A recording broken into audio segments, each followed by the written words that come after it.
Hello everyone, I am Mr. Satyanath Mahapatra. I am here to make you understand about beta. What is this word beta is all about?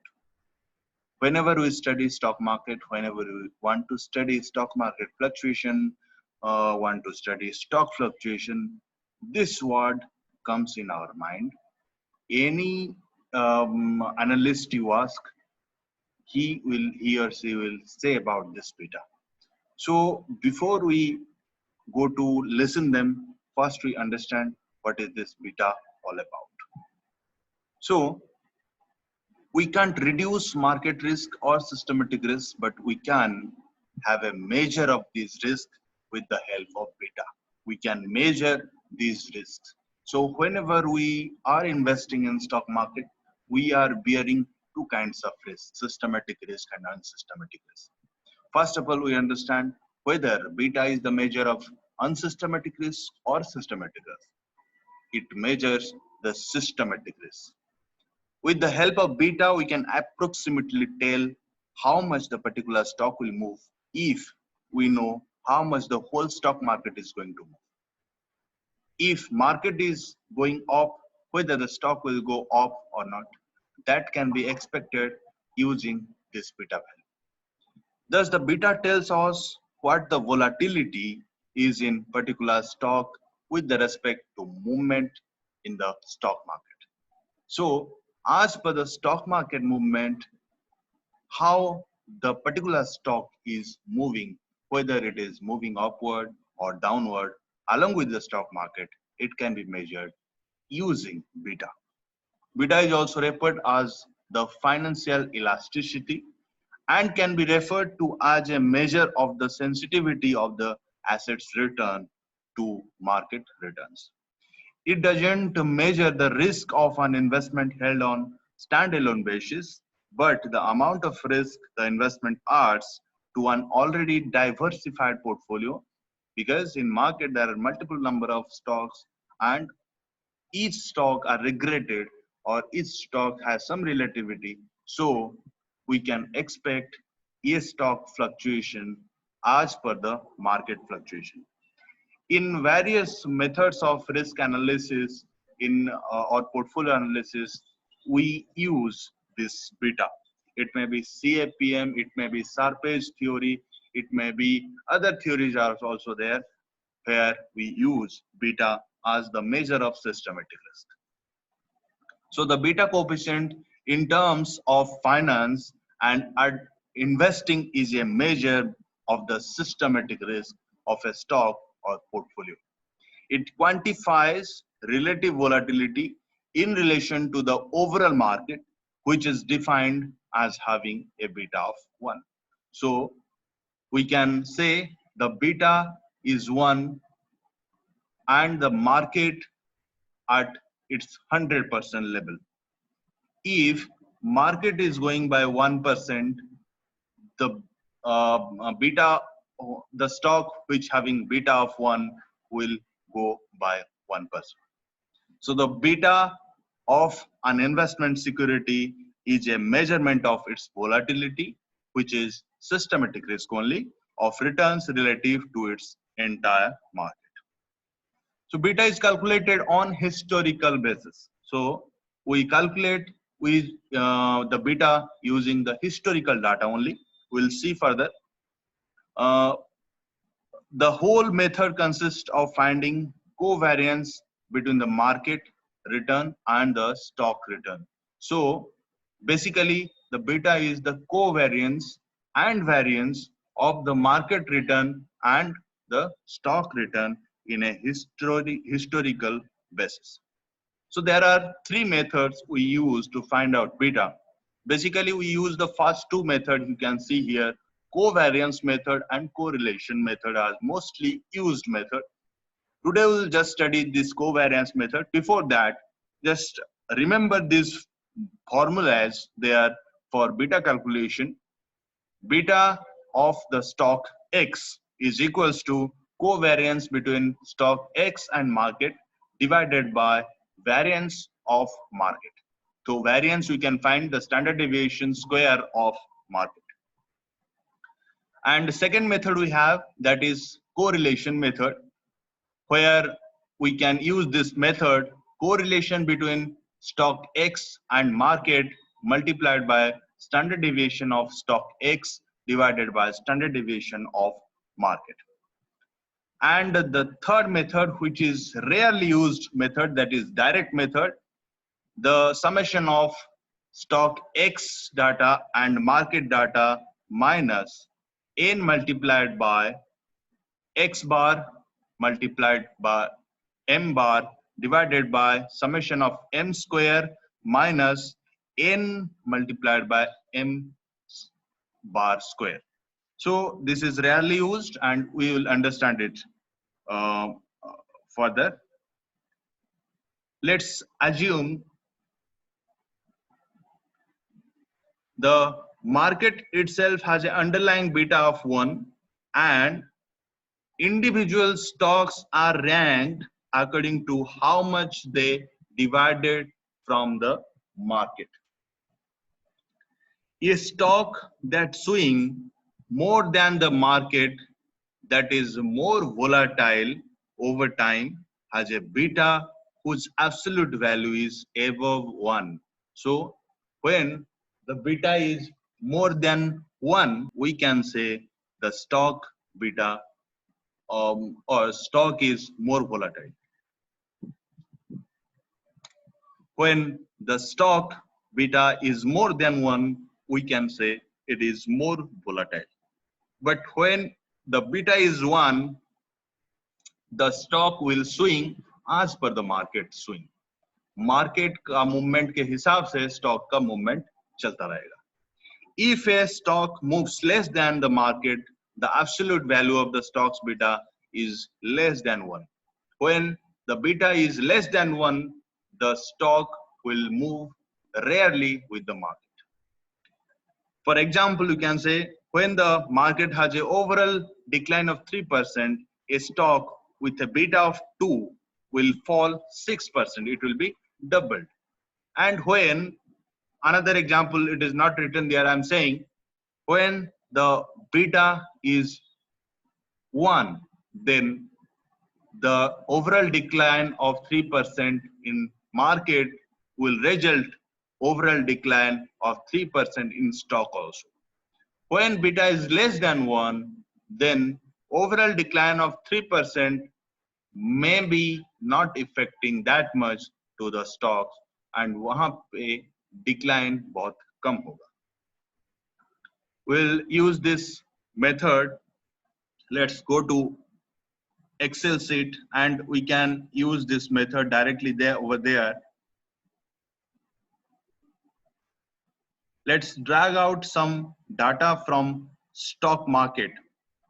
Here I have taken the Reliance historical price and we'll take data of April 2020 to April 2018, November 2018. We have taken from November 2018 to April 2020, and at the same time we have taken the Nifty data, Nifty historical data from November 2018 to April 2020. I can show you at Excel now. Here we have data. This part carries the Reliance stock data and this part carries the data of Nifty during that period. We don't need this part. We only require the price fluctuations and the market fluctuations during that period. Here we have the stock data, Reliance. We have the market data. So let us combine those.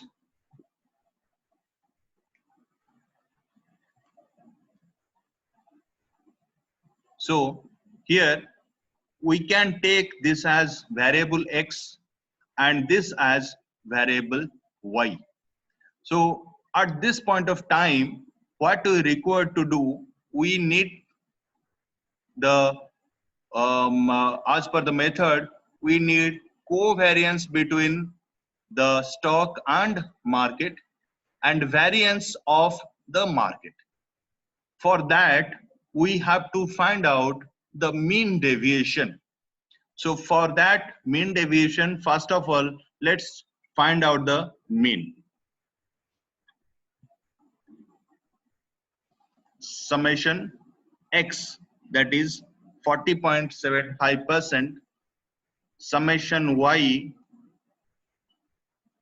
that is minus 0.06%, and the mean will be, we can write it here, simple method, the summation of x divided by n. Here we have n of 18, or number of observations we have taken 18.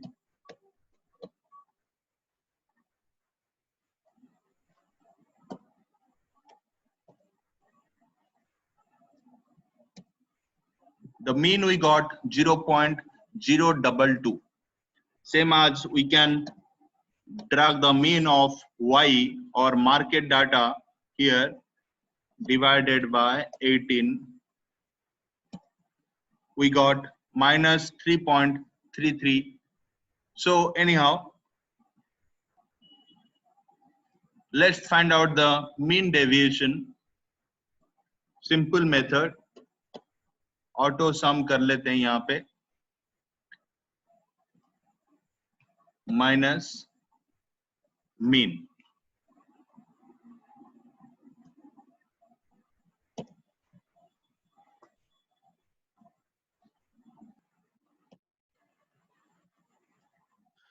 Same as we can find the mean deviation of market data.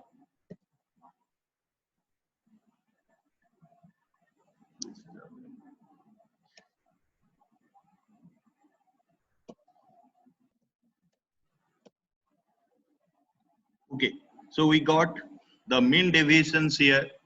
Next thing we need that summation of mean deviations multiplication. That means summation small x small y for finding covariance. Covariance method is summation small x small y divided by n minus 1. Why it is n minus 1? Because we have taken the sample data. When we have taken the sample data, we have to use this method, summation small x small y divided by n minus 1. So small x is mean deviation, small y is mean deviation of y. Now it is simple method, we can get it multiplied here.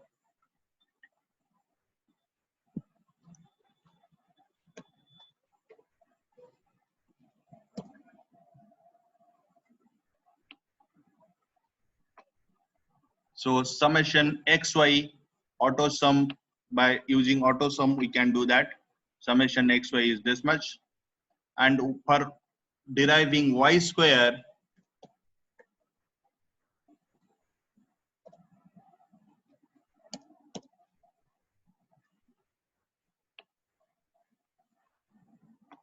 the values of y square, and using auto sum we can find out the sum. So this is my summation xy, this is my summation y square. Now using the method what I told just right now, covariance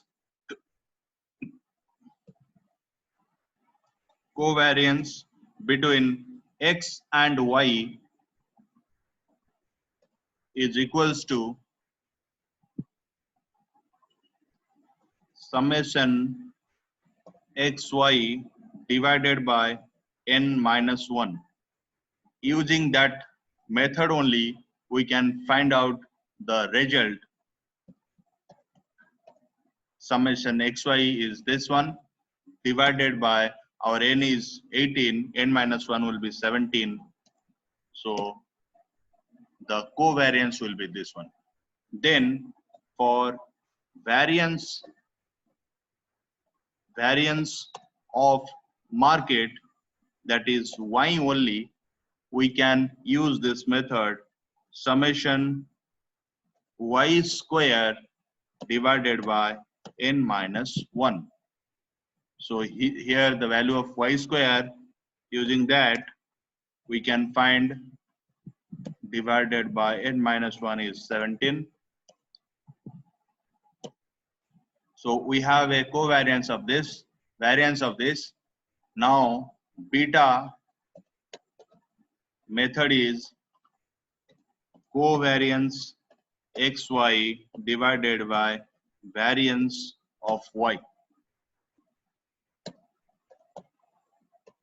Covariance of xy is this one, divided by variance of y is this one. We got the beta value of 1.1983. So this is the overall method, or using pen paper also we can find out the beta using this method. First, take the values or drag the values from the internet. Take X as the stock values or stock historical data can be taken as X, and the values of the market during that period can be taken as Y. Then we have to find out the mean deviation of both the variables. Then those mean deviations will be multiplied to get the value of xy, and summation xy we need for covariance. Summation xy divided by n minus 1 is the method to find out covariance between x and y. Then y square we can get it here, and the summation y square divided by n minus 1 is variance of y. Using both covariance and variance, we can get the beta, and our beta is 1.19. From this we can say Reliance is more volatile as market. So market अगर 1% बढ़ता है तो beta, sorry, market अगर 1% भी बढ़ता है तो रिलायंस 1.19% ऊपर जाएगा. So here we can expect a much more volatility in Reliance.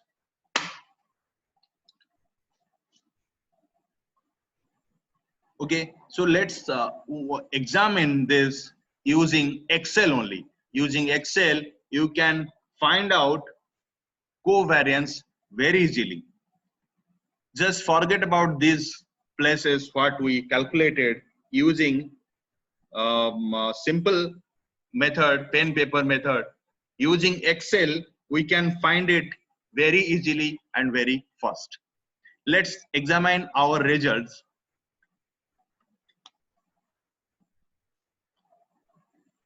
To find out covariance, we have a simple trick in Excel or shortcut,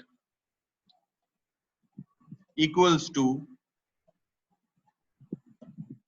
covariance. As we have taken sample data, covariance S.